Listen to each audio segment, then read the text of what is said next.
earlier, daughter number 2 came down. I think I mentioned a few weeks back, I've been on a cleaning spree, and I was cleaning my office, and I moved the printer out of a closet and into the office. And she comes marching in to the office here, and then she sees me with the headphones on, getting ready for podcast night, and she's like, "Oh, Dad, so sorry." I'm like, "That's all right. This was 9:30. She's like, it's okay. Yeah. We haven't even got close to starting yet. Not a chance. So, hey, John, how's it going? How was your week? It is going well. My week has been great. I had kind of a 3.5 day weekend. Yes. Because this past weekend was a long weekend, and then my younger boy's school is out all week for like a teacher training thing, but my older son was just off Monday and Tuesday, and so so we had a 3-day weekend. And then yesterday, since both the boys were off, I worked until noon, which is about when we see my teenager on weekends and days that he doesn't have to go to school anyway. So it's when he emerges from the exactly. cave. Yeah. So I worked from like 6:30 in the morning till, well, I don't know, 11:30 or 12 or something like that. And then I took the rest of the day to go do something with them, which ironically I was like, well, we should go do something fun. Maybe we should do this or that. And like, no. I'm like, okay, well then cool. I'll go outside and work. So that's right. I gave you your out. You didn't take it. Right. Now let's go work. Right. So we went out and we spread 4 yards of bark dust. That's a lot of bark dust. Yeah. Well, actually, I'm super excited about it. Actually, we've got a bunch of fruit trees, and I've been weed eating around the base of them because you can't mow right up to the base for the last couple of years. And so we took a bunch of weed cloth and cut big circles and then put bark dust on them. So this summer, let's be honest, I try to get my kids to mow as much as possible. This summer when they're mowing, they'll appreciate it. I tell myself that. Yeah. But we'll see. So yeah, this weekend was just gorgeous. I don't know what's up with February in Oregon this year, but got to enjoy it. So I'll take it. Yeah, did a bunch of stuff outside. It was fun. How about you? So I continued on my newfound desire to get rid of junk, to dejunkify. And this weekend I attacked the garage, and it was awesome. I pretty much emptied the garage entirely, took a load to a dumpster, took a load to the hazardous waste, paint cans and old fertilizer and things like that. Took that to the hazardous waste site in Oregon City. What else did I went to Home Depot and bought a bunch of shelving to install on the walls, because I've had these racks that have been in the garage that are on wheels, and now all the stuff is up high and out of the way because I don't need easy access to things I use once a year. Right. Like tents and things. So the garage looks really nice now, and it was, it was a sense of accomplishment. This weekend, I was craving some sense of accomplishment, and I think I achieved that. That's fantastic. This weekend. And the one thing that I think might disappear is I bought these, they're called garage lights, and they're these LED lights that screw into the regular thing, but it's like 6,000 plus lumens of light. Like the light of a sun. Yeah, you turn them on and you don't look directly at the bulb because it will fry your eye. Well, it's not a bulb. It's kind of looks like a spaceship. It's these flat panel. Anyways, it's really cool. So I focused on the garage this weekend, and we'll see what I focus on next weekend. Wow. I should figure out a way to spin you up and set you loose in my shop.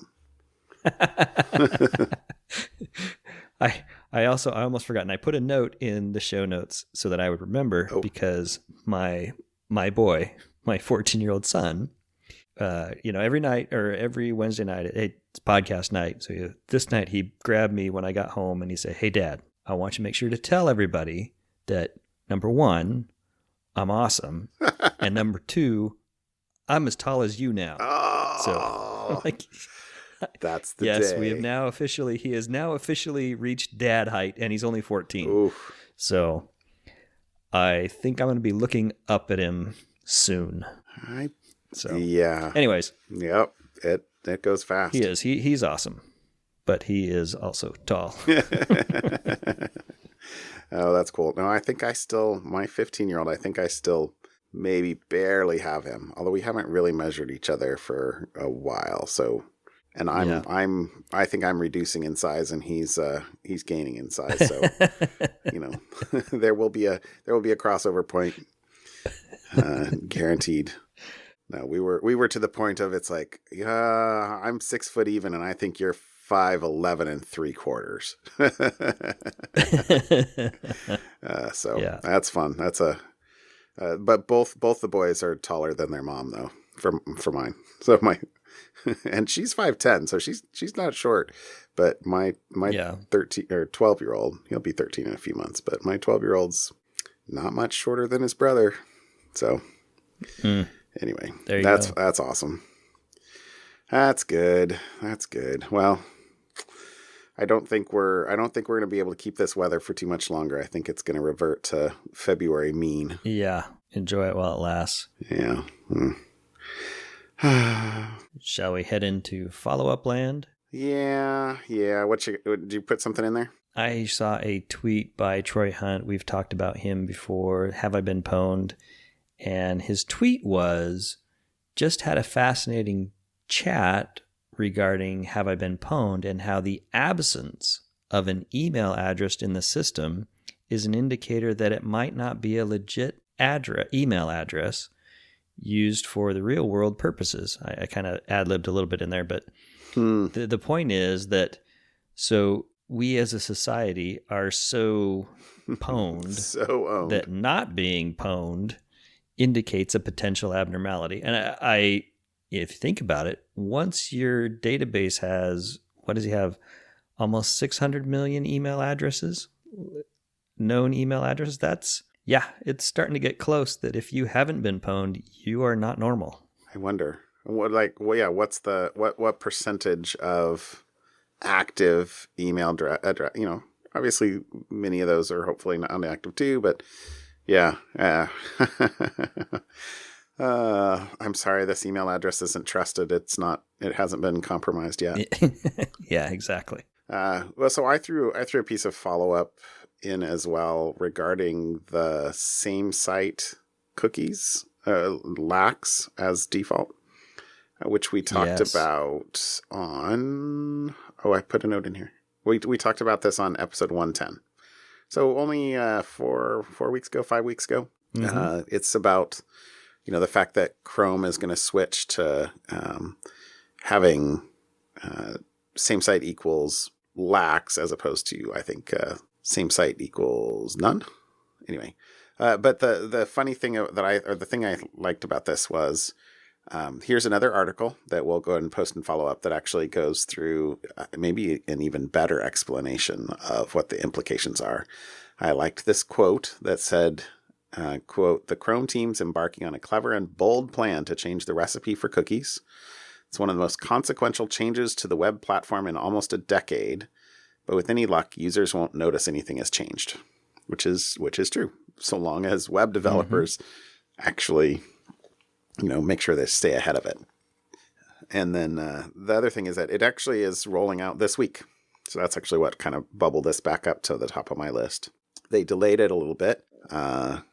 And let's see. And there's on the link that we'll post here and follow up, there's also a link to the Chromium site itself that has a lot of their schedule. And, at the end of the day, though, in Chrome 80 stable, they're currently doing a rollout to enable the feature, and they're gonna kind of enable it, kind of monitor it closely, see if they should enable it more, or if something big crashes or collapses, they'll they'll yank it. It's pretty impressive, what they're able to do with feature flags and rolling out through a massive population. But it's not just coming; it's here. This is definitely a improvement in security. I don't think there's a. I don't know. I don't have any complaints about the new default being even if it's not will break the world to make it as secure as possible and make everybody in the world have to edit their website in order to not break default. It's still a pretty significant reduction in surface area for relatively minor cost. I would say. I don't know. My reading of this is the risk reward function is quite positive. So, yep. But we don't have a breach of the week this week. At least I didn't. I didn't throw a link. I didn't see one. So I'm sure there was one. I'm sure there were a couple dozen. But should have saved one of the three from last week and yeah, probably rolled it to this week. And maybe I wasn't reading as many articles this weekend or something. Well, I have two topics, but one topic is kind of a follow-up-y topic. Okay, so put it right in the bridge here between follow-up and topics. It is. So I've talked a number of times about security keys, hardware security keys, the FIDO U2F, being able to plug your little hardware key in as a second factor or additional factor, or even now I have a fancy NFC-based one, so I can use NFC as my second factor, which works really nice on certain types of phones. So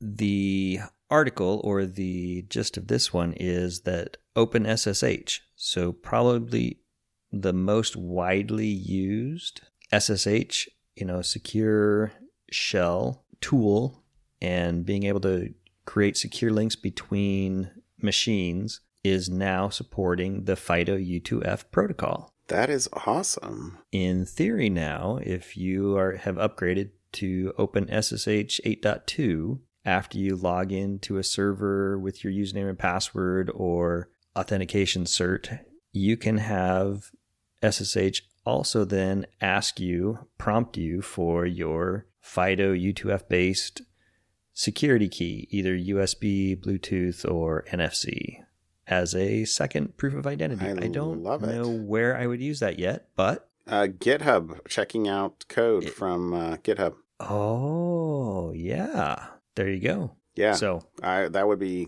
awesome. So I don't know. That was the thing that immediately jumped to mind. It's kind of a pain that you create a key and you have two-factor authentication to check out your code, and then in order to do it from the command line, you just load in a public server. Well, yeah, there you go. This could tie into your AWS command line stuff, any of these command line tools. Yeah. I like it. So, anyways. So Microsoft. So why are they referencing Microsoft? They're just referencing Microsoft that said MFA is a good thing. Yeah, there was an article. I think we actually talked about it a while ago. An article where Microsoft said that they enforced multi-factor authentication or hardware keys on their accounts, and it immediately started blocking 99.9% of all account hacking attempts. So hardware security keys are here to stay. I just think that's why my first thought was GitHub, because I saw the Microsoft down below, and Microsoft bought GitHub, 2 years ago or whenever that was. And that made me go, ooh, was Microsoft actually contributing to this? Because I could imagine that being a compelling feature. So anyway, I'm excited. Yep, that'll be good. Since I have that key that you bought me. Appreciate it. Oh, cool. That's a nice one. All right, what was your second topic? And then the more detailed topic article is, maybe this can pass as our breach of the week, but this is a report by Motherboard, who the article is titled "Leaked Document Shows How Big Companies Buy Credit Card Data on Millions of Americans." And it's no secret that there are data brokers around the country that sell all sorts of data about your information to other people. The kicker here is there's laws that say it must be anonymous. Right. You must be able to, not be able to unmask the owner of whatever this data is. And so this was an article where they showed that this company with a weird name, I don't know. Names are names, but Yodlee, Yodlee, Yodlee, yeah, is apparently the largest financial broker in the U.S.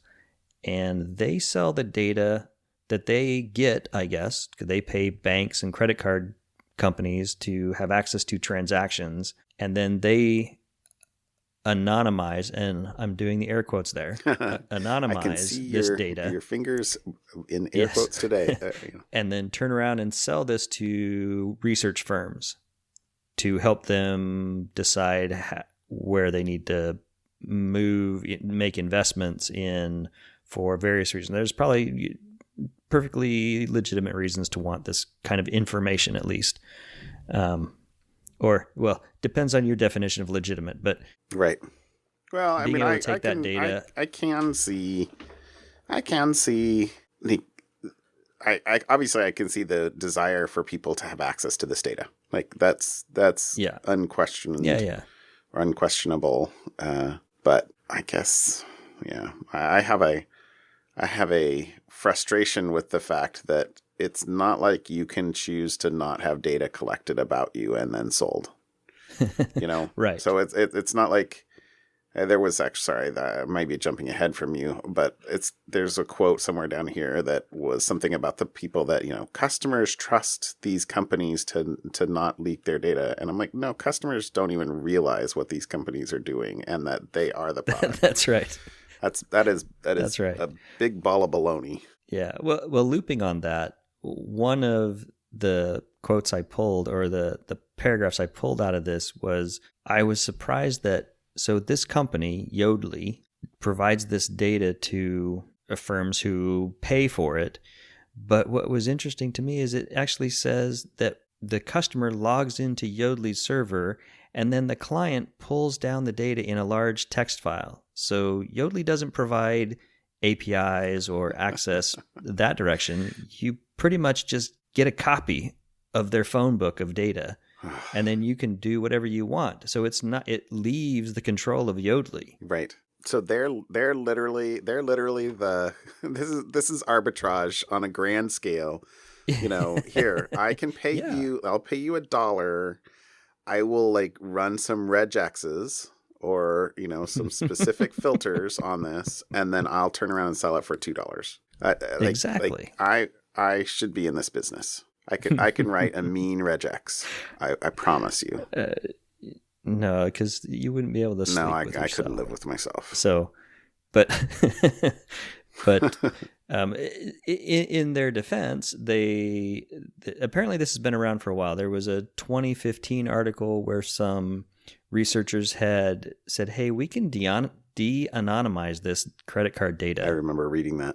And the Yodlee had hired a professor because they attempt to do some kind of data cleaning, removing names, addresses.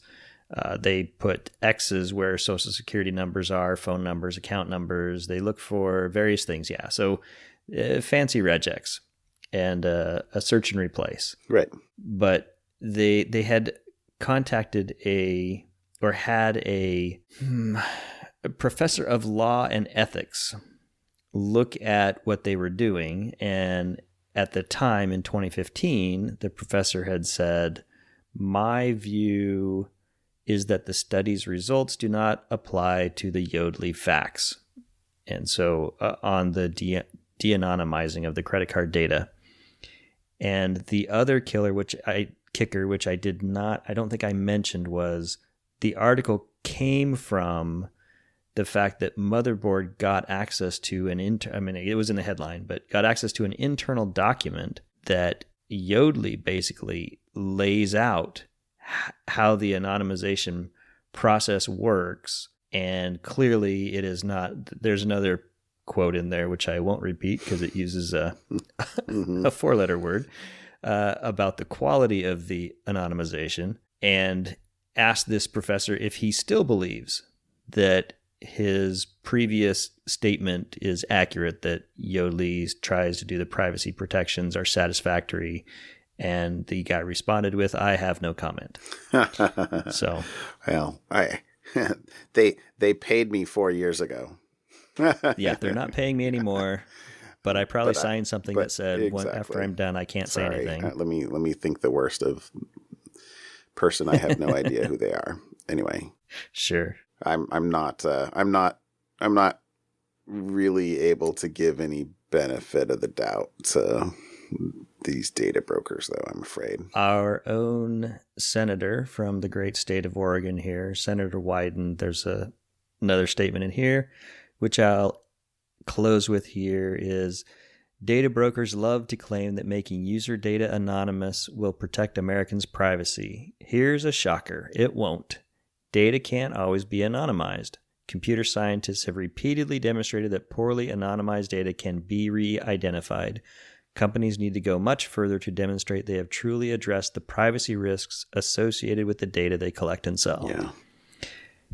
With so much data, it's not that hard to de-anonymize it. Correct. Right. The more data points you have, right, the more bits of information you can. Right. I mean, simple thing, right? If I can see from your weblogs that you did 2 transactions with Amazon on this day and that day, or this timestamp and that timestamp, even rough times, then all you need to do, because they do say in here that they keep a unique identifier for the card, at least, if not the person. And so now I need what? I need 3 transactions before I can uniquely map you to, like, one of 100 out of 10 million records in here, and then one other data point, and I can say which of these. Anyway, it's like mathematically, it's mathematically untenable to consider that to be anonymized. So anyway. All right. There it is. All right. That's a good one. That's a good one. Although, what are you bringing to the table? Yeah, it kind of rolls into mine, actually, because that's nice. A credit card data thing. And then the one that I pulled out that I thought was most interesting this week is a PAN enumeration attack. So PAN stands for primary account number. It's basically your credit card number, right? It's I don't know why. They have to have a 3-letter acronym for everything, as do most places that I've ever worked. But so this is you wouldn't think that you could have a enumeration attack against a credit card number, because it's pretty big, but in reality, maybe it's not as big as you think. So this is a cool thing. So I think I got this link from a Brian Krebs tweet that he had linked to. So maybe Krebs had an article on it. I didn't read. If he did, I didn't read it. I read this one that he linked to. And this is for privacy.com, which I believe is one of those places that will sell you use-specific credit cards, right?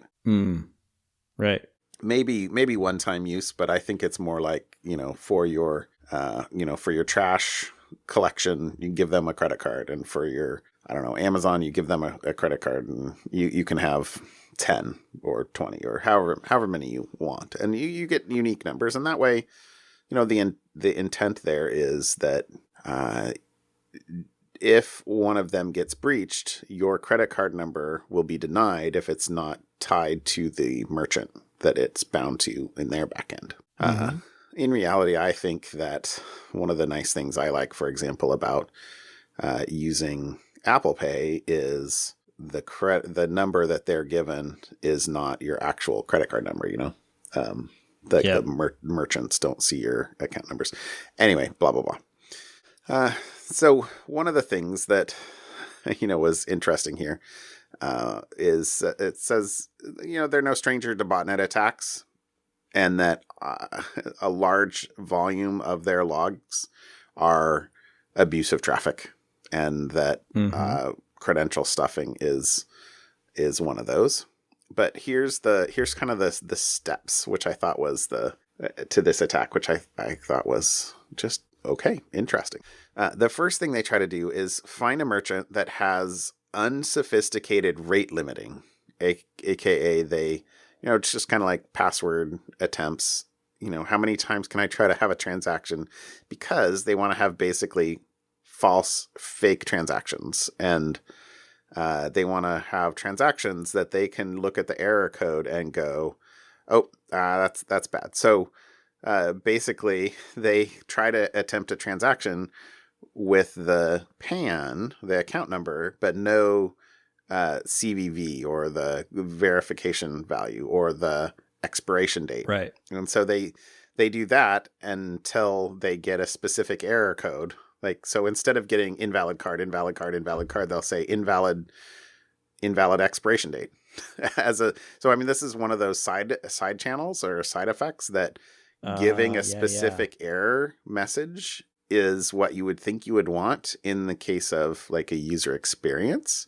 But if you don't have other sort of ancillary security features in your API, for example, then the fact that you can kind of control that error code means that I've now notified you that you found a valid account number. Now you just need to go find the CVV or the expiration date. So if they find the invalid card number, they repeat with a new card number, blah, blah, blah. So once they identify a number that is valid, then they can attempt the same thing without the CVV or the CVC2, the card verification number, right? But with a date, and then basically get your next error. And most cards expire, right? You've got 12 months in a year. You've got an expiration date sometime in the next 2 or 3 years. So you've got maybe a couple of dozen at most dates to try. Right. Try that until you get the next. And now the thing is that you can often run real, quote unquote, real transactions without the CVV. Right.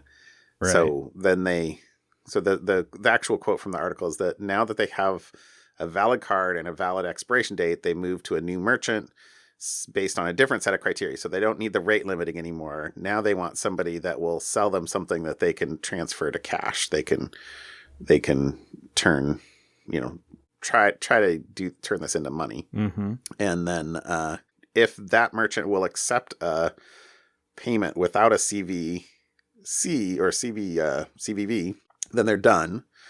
And if it is, then they can, so they can try it, with trying to get those codes. And at that point you have another, most of those are, 3 digits. American Express is 4 digits.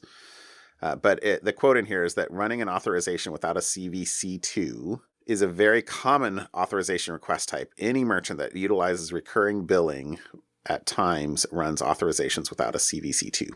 So anyway, so that's basically the thing that's like, how does that actually work then mathematically was kind of the thing that people would think. But because you have a 16-digit card number, which is a lot of digits, 10 to the 16th, right? But the first 6 digits, at least of Visa and MasterCard, are the issuer identification number, and right.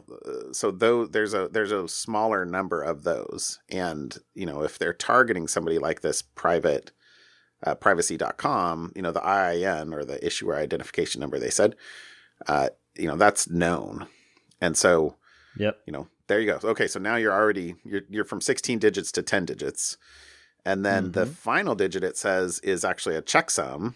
It says, I'm quoting, of the remaining 10 digits, the final digit is a simple checksum, a holdover from the days when physical cards were run over a magnetic head and exists to ensure that the magnetic stripe was properly read. So now you're down to 9 digits, so a billion numbers.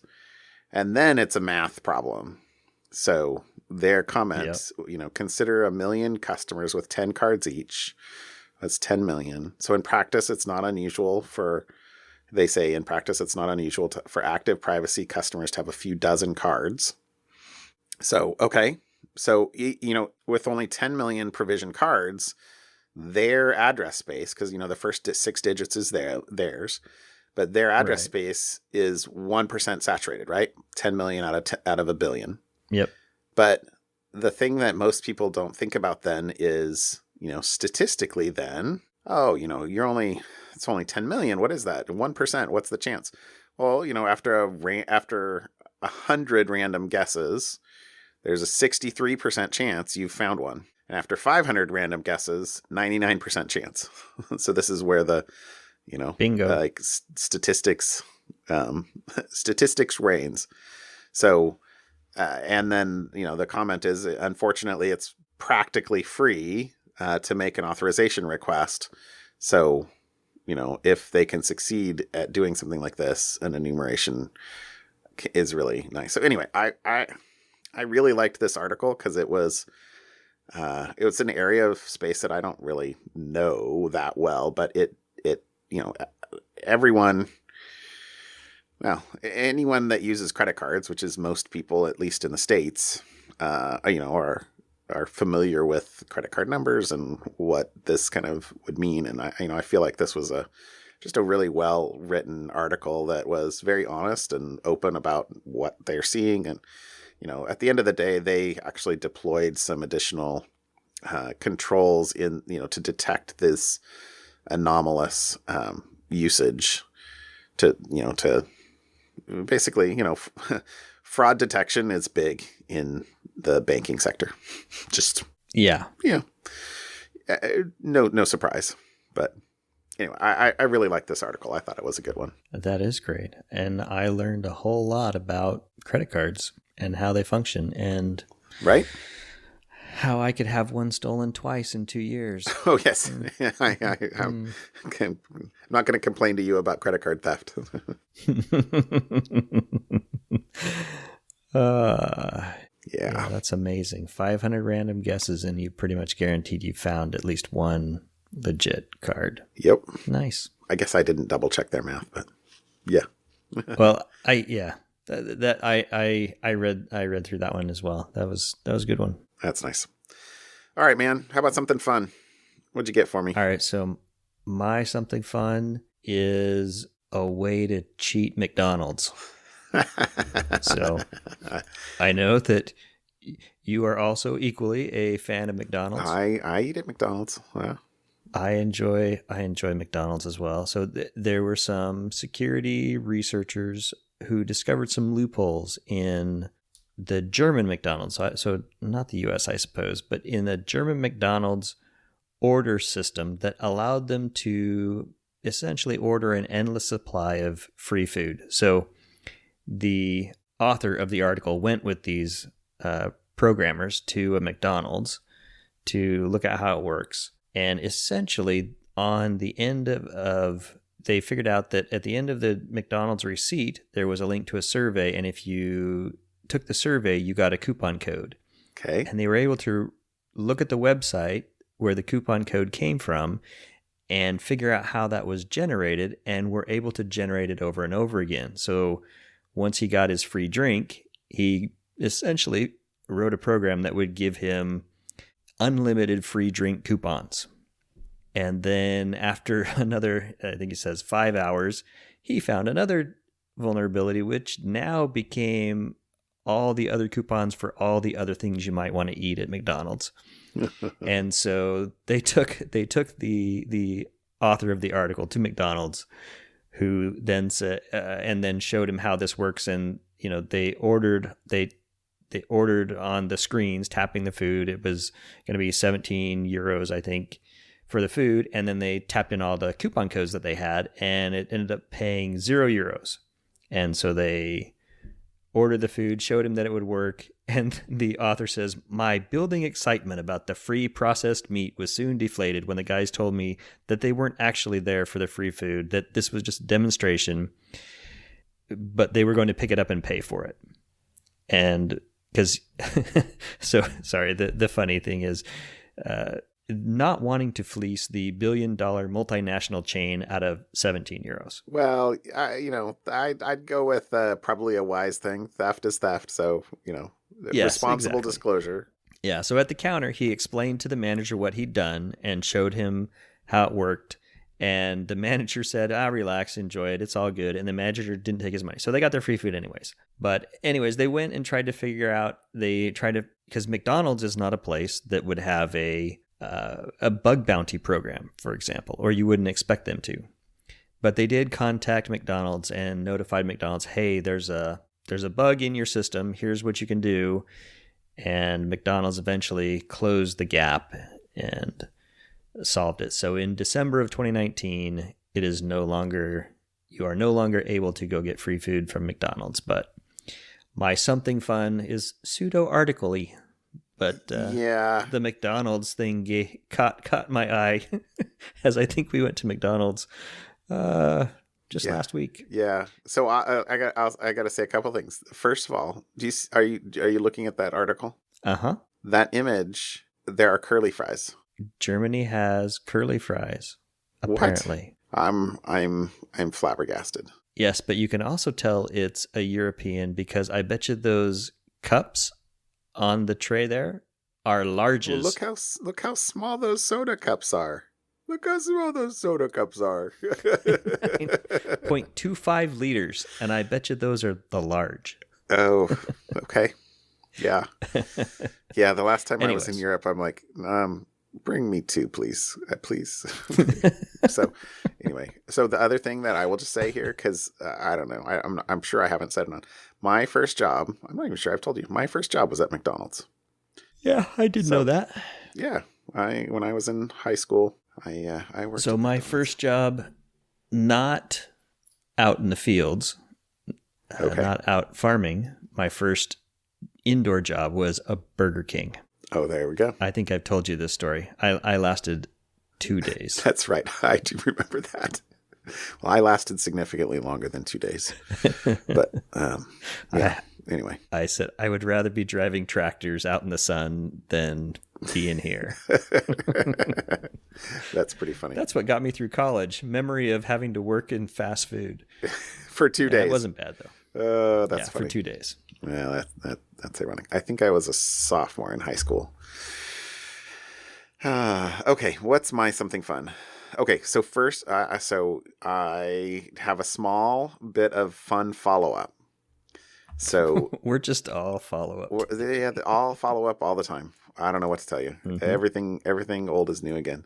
So I looked this up. See, twice I've looked up our episodes. In 104, you had something fun for the Engineering Vids Twitter account, which has engineering videos. And I think I told you at the time, I follow that as well. And then this link that we'll put in here is to a airplane folding machine.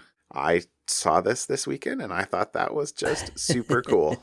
So I so badly want to make one of these now. Right? So it just looks so cool. Oh, I didn't actually see the one below that had the airplane bazooka. I wish to make one. Okay, well, I think you should. I think you should make one. That would be super cool. I think you could 3D print a lot of that. I would need a bigger 3D printer. I've looked at that, and I think I would just need a bigger 3D printer. There's my reason for getting a bigger 3D printer right there. There you go. Okay. By the way, I'll just put it out here. I think I'm gonna buy myself a 3D printer for my birthday. We'll see.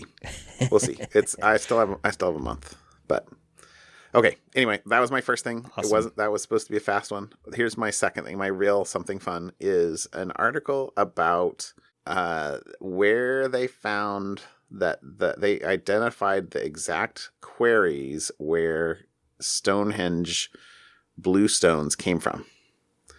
And it's 180 miles away from Stonehenge. How do they know?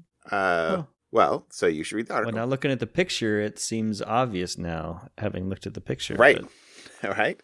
So these are, they call it what they called it bluestone, but they had another. Sorry, I didn't actually pull this out. Or now I'm looking at the article instead of my notes.